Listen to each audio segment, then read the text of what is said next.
जय गुरुदेव दत्त. ध्यानमूलं गुरोर्मूर्ति, पूजामूलं गुरोपदं, मंत्रमूलं गुरोर्वाक्यं, मोक्षमूलं गुरुकृपा. आज आषाढी पौर्णिमा, गुरुपौर्णिमा. आपल्या जीवनामध्ये मार्गदर्शक, प्रेरणास्थान, आधारस्तंभ, दीपस्तंभ असलेल्या गुरूंबद्दल आदर, सन्मान व्यक्त करण्याचा, गुरुचे पूजन करण्याचा आजचा दिवस. गुरु शब्दाचा अर्थ असा आहे, गुरु या शब्दाचा अर्थ आहे अज्ञात किंवा अज्ञान, आणि रू या शब्दाचा अर्थ आहे प्रकाश किंवा ज्ञान. जो अज्ञानाचा नाश करतो, तो जो ब्रह्मरूप प्रकाश देतो, तो म्हणजे गुरु. तमसो मा ज्योतिर्गमय, अंधारातून प्रकाशाकडे, अज्ञानातून ज्ञानाकडे, चुकीच्या मार्गावरून योग्य दिशेकडे नेत असतो तो गुरु. जो लघु नाही तो गुरु. आजचा हा दिवस म्हणजे आदि गुरु व्यास यांचा जन्मदिवस आहे, म्हणून याला व्यास पौर्णिमा असेही म्हणतात.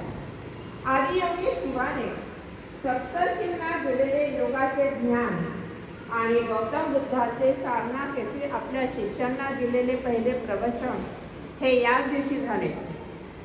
या ऐतिहासिक आणि पौराणिक घटनांच्या स्मरणार्थ गुरुबद्दल कृतज्ञता व्यक्त करण्यासाठी हा दिवस पाळला जातो. गुरुचे ज्ञान सागराप्रमाणे अथांग आहे. आपण त्यांच्यापुढे नम्र होऊन ज्ञानकण ऐसले पाहिजे, कारण शेवटी गुरुविण पूर्ण दाख विलवाड. आई आपली पहिली गुरु.